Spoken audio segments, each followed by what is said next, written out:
नमस्कार साथियों, स्वागत है आपका हमारे YouTube चैनल में। कल हमने पढ़ा राजस्थान की स्थिति एवं विस्तार। स्थिति एवं विस्तार में हमने पढ़ा कि राजस्थान का अक्षांशीय विस्तार 23 डिग्री 03 मिनट से 30 डिग्री 12 मिनट उत्तरी अक्षांशों में स्थित है। अगर बात करें देशांतरों की, तो देशांतरों में हमने पढ़ा था 69 डिग्री 30 मिनट से लेकर 78 डिग्री 17 मिनट तक राजस्थान का देशांतरीय विस्तार है। ठीक है। अगर उत्तर से दक्षिण की लंबाई की बात करें तो 826 किलोमीटर और पूर्व से पश्चिम की लंबाई की बात करें तो 869 किलोमीटर हमने पढ़ा। फिर उसके बाद हमने पढ़ा संभागीय व्यवस्था। वर्तमान में राजस्थान में 10 संभाग है और आज हम पढ़ेंगे राजस्थान के भौतिक प्रदेश। तो राजस्थान के भौतिक प्रदेश पढ़ने के लिए सबसे पहले मैं आपको मैप के द्वारा भौतिक प्रदेशों की स्थिति बताता हूँ। उसके बाद हम सभी भौतिक प्रदेशों का विस्तार से अध्ययन करेंगे। तो देखिए कि जो राजस्थान है, यह सामने आपके सामने राजस्थान का मैप है ब्लैंक। इसमें राजस्थान को प्रोफेसर वीसी मिश्रा ने 7 भागों में बांटा और अन्य विद्वान ने तीन भागों में बांटा, लेकिन जो सर्वमान्य है वो है हरिमोहन सक्सेना का, जो 4 भागों में बांटा जाता है। अब वो 4 भाग कौन कौन से हैं? तो पहला भाग है पश्चिमी। पहला भाग कौन सा है? पश्चिमी रेतीला मरुस्थल। पश्चिमी मरुस्थल।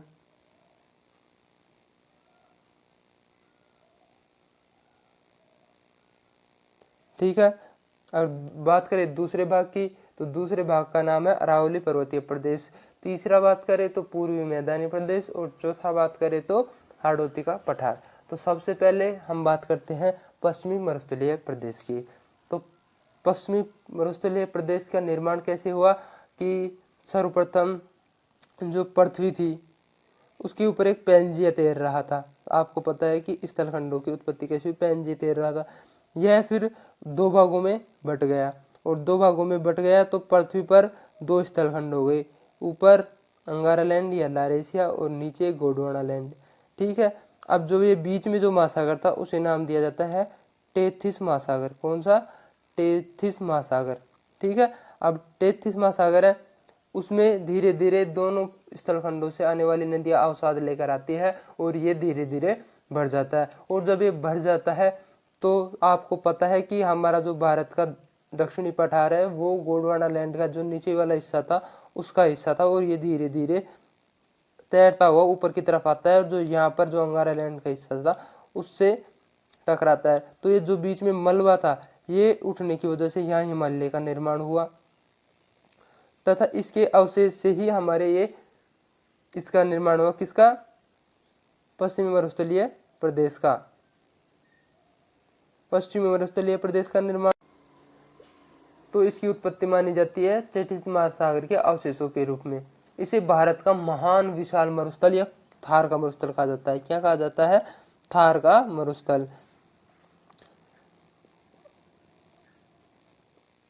थार का मरुस्थल। ठीक है। अब बात करें थार के मरुस्थल की, तो ये राज्य के कुल क्षेत्रफल के कितने प्रतिशत भाग पर विस्तारित है? तो यह है 61.11% भाग पर विस्तारित है। ठीक है। और इसमें जनसंख्या कितने प्रतिशत निवास करती है? तो 40% जनसंख्या पूरे राजस्थान की कहाँ निवास करती है? पश्चिमी रेगिस्तान में या पश्चिमी मरुस्थल में। और एक और बात, यह विश्व का सबसे धनी मरुस्थल माना जाता है। कैसा?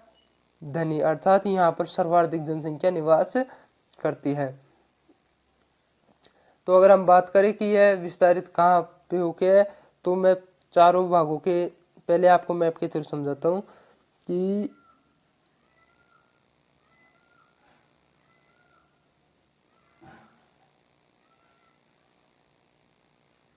इस प्रकार अरावली पर्वत श्रृंखला, और ये जो भाग है ये है हाड़ौती का पठार, ये पूर्वी मैदानी प्रदेश और ये समस्त पश्चिमी मरुस्थल है। ये कौन सा है? पश्चिमी मरुस्थलीय प्रदेश। पश्चिमी मरुस्थलीय प्रदेश। और ये पूर्वी मैदानी भाग। कौन सा? पूर्वी मैदानी भाग। ये हाड़ौती का पठार। कौन सा? हाड़ौती का पठार। और बात करें इसकी तो ये आ गया अरावली पर्वतीय प्रदेश। कौन सा? अरावली पर्वतीय प्रदेश। इस प्रकार 4 भागों में बांटा जाता है। अब बात करें हम पश्चिमी मरुस्थल की, तो इसकी जलवायु कैसी है? तो इसकी जलवायु है शुष्क। कैसी? शुष्क व अर्ध शुष्क। कैसी? शुष्क और अर्ध शुष्क है। अब बात करें कि इस भाग का ढाल कैसा है, तो इसका ढाल है उत्तर पूर्व से दक्षिण पश्चिम की ओर। कैसा? उत्तर पूर्व से दक्षिण पश्चिम की ओर। अब इसकी बात करें कि ये कितनी लंबाई चौड़ाई में फैला हुआ है, तो इसकी लंबाई है 640 किलोमीटर। और बात करें इसकी चौड़ाई की, तो इसकी चौड़ाई है 300 किलोमीटर। राजस्थान के 61.11% भाग का हिस्सा है ये, और इसमें इसे 2 भागों में बांटा जाता है। अब ये जो हमारे ये मरुस्थल है, इधर का जो सारा, इसको 2 भागों में बांटा जाता है। पहला रेतीला शुष्क मैदान और दूसरा अर्ध शुष्क बांगर प्रदेश। तो रेतीला शुष्क मैदान है वो 25 सेंटीमीटर वर्षा रेखा से निर्धारित होता है, और ऑल ओवर बात करें तो पश्चिमी मरुस्थलीय प्रदेश को 50 सेमी, कितनी?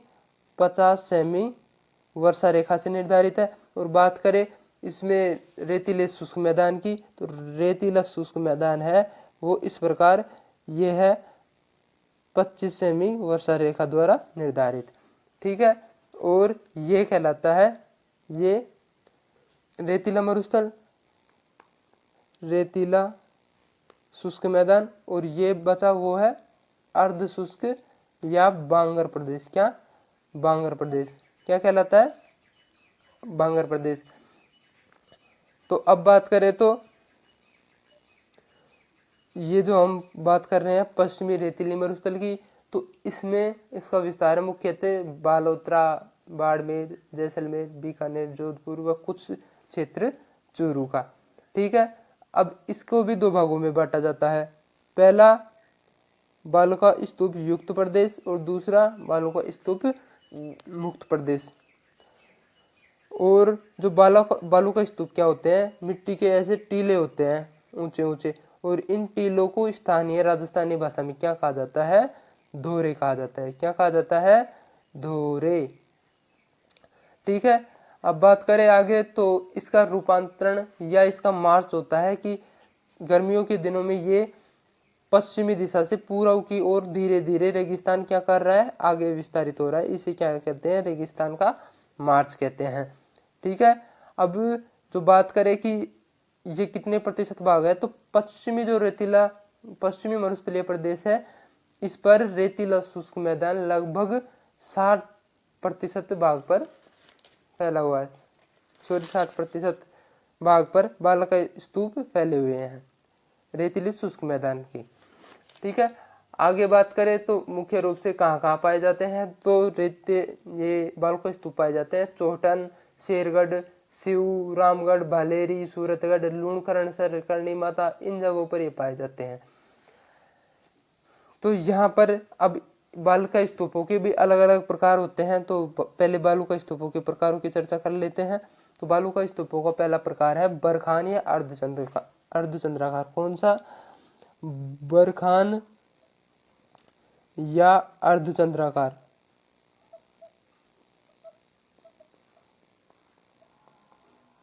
ठीक है, तो ये कैसा होता है? इसका आकृति होती है आधे चंद्रमा के अनुसार, यानी इसकी आकृति होती है ऐसे। ऐसा जो बालू का स्तूप होता है वो होता है बरखान या अर्धचंद्राकार। ये इसकी ऊंचाई होती है 10 से 20 मीटर। इसकी ऊंचाई होती है 10 से 20 मीटर। और चौड़ाई की बात करें तो चौड़ाई होती है इसकी 100 से 200 मीटर तक। ठीक है, इतने विशाल होते हैं ये बालू का स्तूप। ठीक है, और ये कहाँ पाए जाते हैं? भालेरी, चूरू, बाड़मेर, बालोतरा, जैसलमेर, सीकर, सूरतगढ़, लूणकरणसर, करणी माता, ओसिया, जोधपुर वगैरह इन जगहों पर क्या पाए जाते हैं? बरखान या अर्धचंद्राकार बालू का स्तूप। अब बात करते हैं कि एक और प्रकार आता है, वो होता है सीप। तो सीप क्या होता है कि जब अर्धचंद्राकार या बरखान की एक भुजा इस प्रकार लंबी हो जाती है ना, तो उसे कहते हैं सीप कहते हैं। क्या कहते हैं? सीप। ठीक है, अब अगले की बात करें तो अगला है अनुप्रस्थ बालू का स्तूप। इनका निर्माण कैसे होता है कि एक ही दिशा में लगातार हवा चलती है और उनके सामने समकोण पर कोई अवरोध आ जाता है ना, इस प्रकार, तो वो इस प्रकार जो बालू का स्तूप का निर्माण होता है वो क्या कहलाता है? वो कहलाता है अनुप्रस्थ बालू का स्तूप। और अनुप्रस्थ बालू का स्तूप कहाँ पाए जाते हैं? तो ये बीकानेर, हनुमानगढ़, रावतसर, गंगानगर, सूरतगढ़, चूरू, झुंझुनू में पाए जाते हैं। अगला प्रकार है पैराबोलिक। इसको महिलाओं की हेयर पिन की आकृति का होता है। हेयर पिन की आकृति अर्थात हेयर पिन आपने देखी होगी तो ऐसी होती है हेयर पिन, ऐसी। ठीक है, तो ये किस कारण उत्पन्न होते हैं कि जब इस प्रकार हवा चलती रहती है तो इसके सामने जो कोई कुछ अवरोध आ जाता है ऐसे, उसके कारण इस आकृति में निर्माण होता है पैराबोलिक बालू का स्तूप का। किस प्रकार? अवरोध आने पर, इस प्रकार हवा चलने पर, जो इस प्रकार जो बालू का स्तूप का निर्माण होता है वो कहलाता है पैराबोलिक बालू का स्तूप। समझ गए? अब बात आती है तारा बालू का स्तूप। तो तारा बालू का स्तूप क्या होता है कि जब चारों तरफ से हवाएं चलती रहती है, किधर भी उसका कोई सिस्टम नहीं होता कि हवा किधर से किधर चल रही है, तो बालू का स्तूप का निर्माण होता है कुछ ऐसी आकृति में, जिसे कहते हैं तारा बालू का स्तूप। जो ऐसे किसी भी अनिश्चित प्रकार का जो बालू का स्तूप होता है उसे कहते हैं तारा बालू का स्तूप। ठीक है, अब बात करें नेटवर्क बालू का स्तूप। तो ये क्या होता है कि छोटी छोटी जो झाड़ियाँ, पेड़ वगैरह होते हैं तो उनके ऊपर जो बालू के स्तूप बनते हैं उन्हें क्या कहते हैं? उन्हें कहते हैं नेटवर्क बालू का स्तूप, जो कहाँ पाए जाते हैं? उत्तरी पूर्वी मरुस्थलीय भाग में पाए जाते हैं। अब बात करें सब्र काफिज। तो सब्र काफिज क्या होते हैं कि ये भी छोटे छोटे पर्वतों के या कुछ अवरोधों के कारण ऐसे ही निर्मित होते हैं। किस प्रकार? जैसे नेटवर्क बालू का स्तूप का निर्माण होता है उसी प्रकार। इस प्रकार इतने बालू का स्तूप पाए जाते हैं। ये जैसे ये पश्चिमी रेतीला मरुस्थल है ना, तो रेतीली मरुस्थल के इस प्रकार का जो भाग है यह है बालू का स्तूप मुक्त प्रदेश। ये कौन सा है? मुक्त प्रदेश, बालू का स्तूप मुक्त। और जो ये बाकी सारा बच रहा है ये है बालू का स्तूप युक्त, बालू का स्तूप युक्त प्रदेश है। ठीक है, तो बात करें अब बालिका स्तूप मुक्त प्रदेश की। तो मुक्त प्रदेश क्या है कि ये एक पथरीला सा इलाका है, पथरीला सा इलाका है जहाँ पर भूगर्भीय जल पट्टी पाई जाती है। ये इस प्रकार एक पथरीला सा इलाका है, ये अलग ही है, यहाँ बालू का स्तूप नहीं पाए जाते हैं। यहाँ यह पश्चिमी रेतीले शुष्क मैदान का 41.5% भाग पर विस्तारित है। ठीक है, इसमें मुख्यतः जैसलमेर जिला आता है। कौन सा जिला? जैसलमेर। यहाँ पर चट्टानी व परतदार क्षेत्र है जो टरियसरी काल से प्लीस्टोसीन काल का बना हुआ है। यहाँ पर चूना पत्थर व बलुआ पत्थर के मुख्य रूप से चट्टानें पाई जाती है। अब बात करें कि यहाँ पर जूरेसिक काल के वनस्पति अवशेष मिले हैं, कि यहाँ पर बहुत ही पुराने समय के अवशेष मिले हैं। तो यहाँ पर ही क्या स्थित है? यहाँ पर स्थित है आकलवुड फॉसिल पार्क, जो राष्ट्रीय मरुद्यान जैसलमेर में जो स्थित है वहाँ पर आकलवुड फॉसिल पार्क, जहाँ पर कुल्हाड़ी वगैरह या फिर चूहे के दांत के अवशेष मिले हैं, वहाँ पर वो इसी क्षेत्र में स्थित है। अब बात करें आगे तो इस क्षेत्र में ही लाठी सीरीज, लाठी सीरीज जानते हो? ये भूगर्भीय जल पट्टी है, यानी पृथ्वी के अंदर एक जल की नदी है एक तरीके से। तो यहाँ पर क्या पाया जाता है? पानी पाया जाता है, मीठा पानी। तो इसी पर चांदन नलकूप का नाम सुना होगा, थार का गड़ा। जो चांदन नलकूप या थार का गड़ा है वो इसी क्षेत्र में है। ठीक है, इसमें बहुत से गांव आते हैं लाठी सीरीज में। तो इस लाठी सीरीज में से घास उगती है। कौन सी घास उगती है? आपने सुनी होगी सेवण घास। वो सेवण घास भी इसी क्षेत्र में उगती है। अब बात करते हैं आगे। तो इस प्रकार ये बालू का स्तूप एवं बालिका स्तूप मुक्त प्रदेश है। अब कुछ वर्ड है जैसे रण। तो रण क्या होता है? रण होता है कि जैसे ये बालू का स्तूप है ना, तो इनके बीच में वर्षा के दिनों में पानी भर जाता है। तो पानी भरने के बाद क्या होता है कि ये जो ही सूखते हैं तो दलदली प्रदेश का जो निर्माण होता है, तो उस दलदली प्रदेश को क्या कहा जाता है, रण। ठीक है। और अगर बात करें कि इसमें पानी भरा रहता है तो उसको क्या कहते हैं, पलाया झीलें कहते हैं। कौन सी, पलाया। ठीक है। अब आगे बात करते हैं। तो ये हमारा जो पश्चिमी मरुस्थलीय प्रदेश है वो 50 सेमी वर्षा रेखा द्वारा इसकी पूर्वी सीमा निर्धारित होती है। और जो लाठी सीरीज है ये पोखरण से मोहनगढ़ तक पाई जाती है। कहाँ, जैसलमेर में पोखरण से मोहनगढ़ जैसलमेर तक पाई जाती है। तो इसी में चांदन, लाठी और खेतोलाई गांव आते हैं, इसलिए इस लाठी गांव के नाम पर इसका नाम लाठी सीरीज पड़ता है। और चांदन नलकूप जिसे थार का गढ़ा कहा जाता है। अब यहाँ पर मैंने बताया कि सेवण घास पाई जाती है, पौष्टिक घास होती है। ठीक है। अब इसी क्षेत्र में क्या होता है, खड़िन कृषि की जाती है। किसके द्वारा, पालीवाल ब्राह्मणों के द्वारा। खड़िन क्या होता है कि जैसे इस तरफ से पानी बहकर आता है तो इसके आगे कुछ ऐसे अवरोध उत्पन्न किया जाता है जिससे यहाँ पर पानी भर जाता है, और जब ये पानी सूखने लगता है तो इसमें कृषि की जाती है, और इस कृषि को क्या कहते हैं, खड़िन कृषि कहा जाता है। अब इसके बाद बात करते हैं हम, अगर इसके बाद बात करें तो हम बात करेंगे अर्धशुष्क बांगर प्रदेश की। किसकी, अर्धशुष्क बांगर प्रदेश की, जो इस क्षेत्र में स्थित है। यह है अर्धशुष्क बांगर प्रदेश। ये 25 से, यहाँ पर कितनी बताई थी मैंने, 25 सेमी वर्षा रेखा, और ये 25 से और 50 सेमी वर्षा रेखा के बीच स्थित है। अब इसको 4 भागों में बांटा जाता है। कौन कौन से 4, पहला ये है घग्गर का मैदानी प्रदेश। दूसरा है नागौरी उच्च भूमि प्रदेश। जो ये प्रदेश है ये यह है शेखावाटी आंतरिक प्रवाह। तो इस क्षेत्र को कहते हैं शेखावाटी। चूरू, झुंझुनू वगैरह आते हैं। शेखावाटी प्रदेश, ये आ गया घग्गर का मैदानी प्रदेश। ठीक है। और अगर बात करें इस क्षेत्र की तो ये है नागौर उच्च भूमि। कौन सा, नागौर उच्च भूमि प्रदेश। और ये अंतिम है, ये है गोडवार प्रदेश या लूनी बेसिन। कौन सा, गोडवार प्रदेश या लूनी बेसिन। जहाँ पर से लूनी नदी बहती है तो यह गोडवार बेसिन या लूनी बेसिन कहलाता है। तो सबका एक बार विस्तृत चर्चा कर लेते हैं कि घग्गर के मैदान ये एक अर्धशुष्क प्रदेश है जो उत्तरी भाग में स्थित है। यहाँ पर मुख्य रूप से घग्गर, सतलज, चौतांग इन नदियों के द्वारा जलोढ़ मिट्टी से इसका निर्माण हुआ है। और यहाँ पर वर्तमान में घग्गर नदी बहती है जो एक मृत नदी है, जो सरस्वती नदी का अवशेष मानी जाती है। इस नदी के तल को पाट कहते हैं। क्या कहते हैं, तलिया पाट जो क्षेत्र है ना उसको कहते हैं नाली। स्थानीय भाषा में क्या कहा जाता है, नाली। ये जो शब्दावली है ये बहुत ही इंपॉर्टेंट है। तो इस नदी के पाट या क्षेत्र को क्या कहा जाता है, नाली कहा जाता है। कहाँ, मुख्य रूप से हनुमानगढ़ जिले में।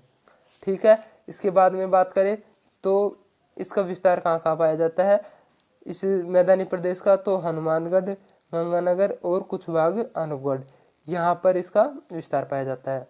अब दूसरे भाग की बात करें शेखावाटी आंतरिक प्रवाह प्रदेश, तो इसे कहा जाता है बांगर प्रदेश। इसे क्या कहा जाता है, बांगर प्रदेश। अब बांगर और बागड़ में लोग एक दूसरा है, क्या है, बागड़। तो बागड़ है दक्षिणी, ये जो प्रदेश है ना इसको कहा जाता है बागड़ प्रदेश, और ये है बांगर प्रदेश। दोनों में डिफरेंस है। ठीक है। तो ये जो प्रदेश है ये है हमारा शेखावाटी आंतरिक प्रवाह क्षेत्र। इसमें क्या है कि इसमें जितनी भी नदियां है ना वो सारी नदियां सांबर झील में आकर गिर जाती है, या ना तो वो हिंद महासागर में गिरती है, ना तो अरब सागर में गिरती है, और ना ही वो बंगाल की खाड़ी की नदियों से मिलती है। तो ये सारी चारों तरफ से आती है और आंतरिक जल प्रवाह बनाती है। और आंतरिक जल प्रवाह का केंद्र क्या है, सांबर झील। तो इसे कहते हैं शेखावाटी आंतरिक प्रवाह क्षेत्र। अब इसमें कौन कौन से जिले आते हैं, तो इसमें आते हैं चूरू, झुंझुनू, नागौर और सीकर, नीम का थाना वगैरह, ये जिले आते हैं। इसमें मुख्य कौन कौन सी नदियाँ आती है, कांतली, मेथा, रूपनगढ़, खारी आदि नदियाँ आती है। और सांबर जो झील है वो सभी नदियों का केंद्र है। सभी नदियाँ सांबर झील में लाकर अपने जल को छोड़ती है। अब तीसरा जो भाग है, तो तीसरा हमारा जो भाग है वो है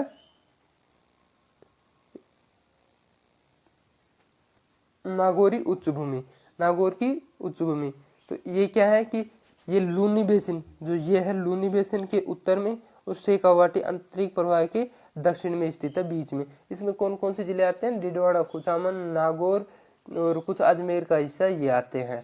ठीक है। अब यहाँ पर खारे पानी की बहुत ज्यादा झीलें पाई जाती है। कौन कौन सी पाई जाती है? ढिडवाड़ा, लूणकरणसण, कुचामन और नावा, ये जिले आती है किस क्षेत्र में? इस नागौर उच्च भूमि क्षेत्र में।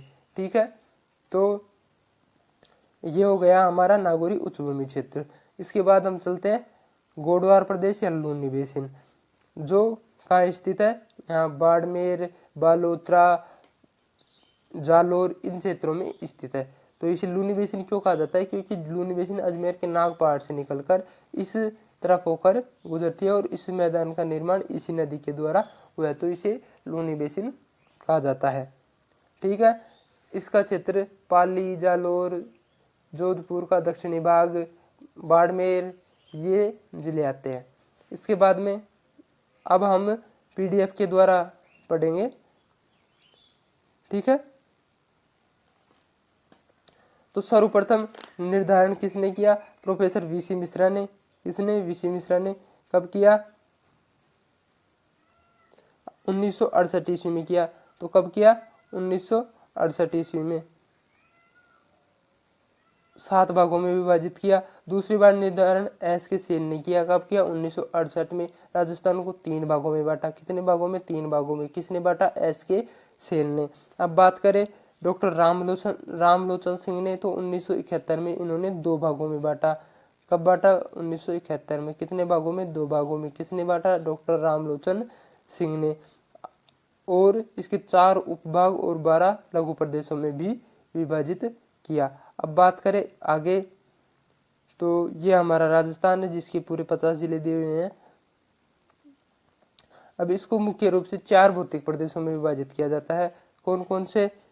तो पहला थार का मरुस्थल, दूसरा अरावली पर्वतमाला, तीसरा पूर्वी मैदान और चौथा हाड़ौती का पठार। ठीक है। इसके बाद हम अगर बात करें तो थार का मरुस्थल, जिसको 2 भागों में बांटा जाता है। मैंने आपको बताया कि थार का मरुस्थल, तो थार का मरुस्थल को 2 भागों में बांटा जाता है। कौन कौन से? पहला बालू का स्तूप युक्त और दूसरा पहला पश्चिमी रेतीला मरुस्थल और दूसरा अर्धशुष्क प्रदेश। ठीक है। तो मरुस्थल अरबी भाषा के सकरा शब्द का अर्थ होता है, सकरा शब्द से बना है जिसका अर्थ होता है मरुस्थल। ठीक है। मृत भूमि, ऐसा क्षेत्र जो वनस्पति रहित है मरुस्थल कहलाता है। यानी वो क्षेत्र जिसमें मरुस्थली नहीं पाई जाती, वो वनस्पति नहीं पाई जाती, वो मरुस्थल कहलाता है। अब बात करें आगे, तो मरुस्थल की विशेषताएं क्या क्या होती है? तो मरुस्थल की विशेषताएं होती है वर्षा की कमी, यानी वर्षा यहाँ पर नाम मात्र की होती है। ठीक है। दूसरी वनस्पति कमी, यहाँ वनस्पति भी नहीं पाई जाती। अगर यहाँ कुछ पेड़ पाए जाते हैं तो वो पाए जाते हैं बबूल। अब अगर बात करें तो हम विशेषताओं की बात कर रहे थे, मरुस्थल की विशेषताओं की। तो मरुस्थल की विशेषताएं हमने देखी, वर्षा की कमी, वनस्पति की कमी, अभ्यारण्य की कमी, खाद्यान्न की कमी। अब जहाँ वर्षा ही नहीं होगी तो वहां पर खाद्यान्न तो हो ही नहीं सकते। तीसरी, कृषि योग्य भूमि की कमी। भूमि तो होती है लेकिन पानी की कमी की वजह से वहां पर कृषि नहीं हो पाती, तो वहां पर कृषि योग्य भूमि नहीं होती है। ये भूमि कौन सी होती है? बंजर भूमि पाई जाती है। और गर्म मरुस्थल, यहाँ पर भयंकर 55 डिग्री गर्मी पड़ती है, ताती ताती बढ़ती बढ़ती लू चलती है। और दूसरी होती है ठंडा मरुस्थल। जो हमारे लद्दाख का मरुस्थल है वो कैसा मरुस्थल है? ठंडा मरुस्थल। लेकिन जो हमारा राजस्थान का पश्चिमी मरुस्थल है वो तो कौन सा मरुस्थल है? वो तो गर्म मरुस्थल है। ठीक है। अब बात करते हैं आगे, तो थार का जो मरुस्थल है वो टेथिस सागर का अवशेष, मैंने बताया था आपको, पृथ्वी के 2 भागों के बीच में जो सागर था उसको कहते हैं टेथिस सागर, और टेथिस सागर के अवशेष है। भारत भूगर्भिक दृष्टि से एशिया का भाग नहीं, जबकि भूखंड की दृष्टि से भारत एशिया का भाग है। कि अगर भारत की बात की जाए तो भारत किसका भाग है? एशिया का। लेकिन इस भूखंड की बात की जाए तो ये कौन सा है?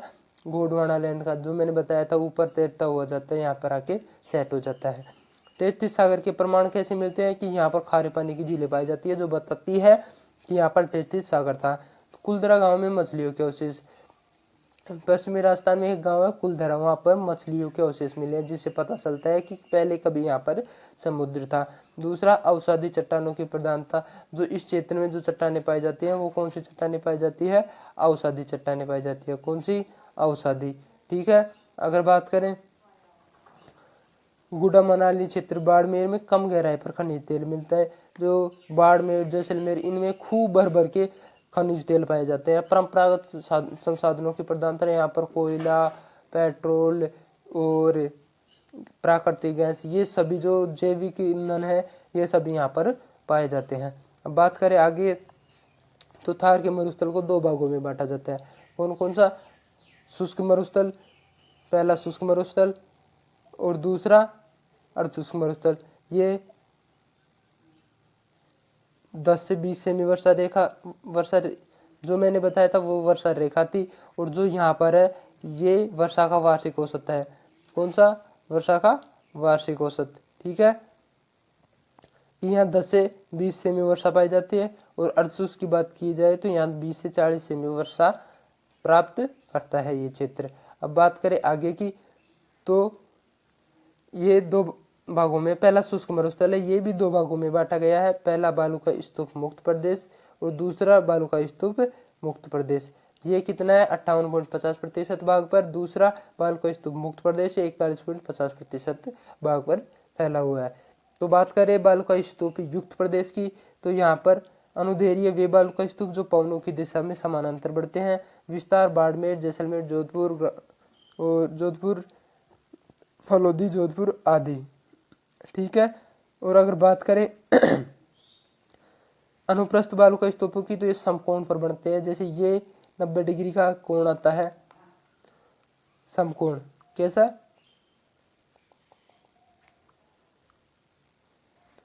ये समकोण आ गया। ऐसे हवा चल रही है तो ये समकोण सामने अवरोध है, तो ये ऐसे मिट्टी ऐसे बन जाती है, तो ये कौन सा होता है? अनुप्रस्थ बालू का स्तूप, जो पूंगल, सूरतगढ़, रामसर इत्यादि जगह पाया जाता है। बात करें बरखान की, तो ये अर्धचंद्राकार आकृति का आता है।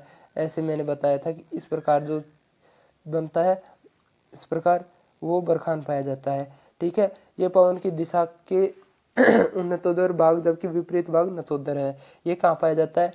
बालेरी, चूरू, सीकर, झुंझुनू, ओसिया, जोधपुर, लूणकरणसर और करणी माता, इन जगहों पर ये पाया जाता है। ठीक है। अगला है नेटवर्क बालू का स्तूप, जो लगातार बढ़ने वाले बालू का स्तूप है। ये इस प्रकार है। किस प्रकार? ये आते हैं एक बालू का स्तूप, फिर इसके बाद में दूसरा, फिर तीसरा, फिर चौथा, फिर पांचवा, फिर छठा, फिर सातवां। इस प्रकार ये एक प्रकार का नेटवर्क बनाते हैं, इसलिए ये कहलाते हैं नेटवर्क बालू का स्तूप। बरखान अर्धचंद्राकार आकृति के होते हैं। बरखान की चौड़ाई अधिक होती है, ऊंचाई 10 से 20 मीटर होती है, जबकि चौड़ाई 100 से 200 मीटर होती है। मैंने आपको बता दिया था। इसका पवन की दिशा वाला भाग उन्नतोदर, जबकि विपरीत भाग नतोदर होता है। तो उन्नतोदर होता है इस प्रकार ऊंचा होता हुआ, और दूसरा नतोदर होता है ऐसा नीचा होता हुआ। तो जो मैंने आपको बताया कि जैसे इस प्रकार जब ये अर्धचंद्राकार निर्माण होता है ना, तो ये होता है, तो इस प्रकार तो ये ऊंचाई की तरफ बढ़ रहा है। ठीक है। ऊंचा होता जा रहा है। ठीक है। और इस तरफ से ये नीचा होता जा रहा है, तो ये भाग होता है नतोदर और ये होता है उन्नतोदर। ठीक है, समझ गए। तो ये कहाँ पाया जाता है? बालेरी, चूरू, सीकर, झुंझुनू, ओसिया, लूणकरणसर, करणी माता, इन जगहों पर पाया जाता है। अब बात करें आगे, तो तारा बालू का स्तूप। तारा मैंने आपको बताया था कि तारा किस प्रकार होता है, ऐसा जिसका कोई आकृति नहीं हो, तो किसी भी तरफ से अगर हवा आ जाती है तो वो तारा बालू के स्तूप का निर्माण होता है। ठीक है। अगली बात करें सब्र काफी, तो ये छोटे छोटे बालू का स्तूप है, जो इस प्रकार है, जो किसी भी छोटे से अवरोध आ जाने के कारण निर्मित हो जाते हैं। बात करें आगे, तो पैराबोलिक बालू का स्तूप, जिसे महिलाओं की हेयर पिन की आकृति का मैंने बताया था कि आगे कोई झाड़ी आ गई तो उससे ऐसे जो बनता है वो होता है पैराबोलिक। बात करें अवरोधी, तो छोटे छोटे अवरोध आने के कारण जो छोटे छोटे इस प्रकार बनते हैं वो क्या कहलाते हैं? वो कहलाते हैं अवरोधी बालू के स्तूप। ये कहाँ पाए जाते हैं? जोबनेर, जयपुर और पुष्कर, अजमेर में पाए जाते हैं। तो यहाँ पर छोटी छोटी पहाड़ियों के अवरोध से उत्पन्न होने के कारण इनका निर्माण होता है। अब बात करते हैं बालू का स्तूप मुक्त के प्रदेश की, तो इसे कहा जाता है हम्मादा। क्या कहा जाता है? हम्मादा। इसे हम्मादा क्यों कहा जाता है कि चट्टानी प्रदेश को स्थानीय भाषा में क्या कहते हैं? हम्मादा कहते हैं। ठीक है, ये दुर्ग नहीं है, ये गलत टाइप हो गया, ये है अर्ग। क्या? अर्ग। अर्ग किसे कहते हैं? जो रेतीला, बिल्कुल रेतीला स्थल होता है ना, टीलों टीले के रूप में, यहाँ पर बालू के स्तूप नहीं पाए जाते, उसे कहते हैं अर्ग। ठीक है, यह है रेत। ये जो गलत टाइप हो गया है, ये रेग नहीं है, यह है रेत प्लस हम्मादा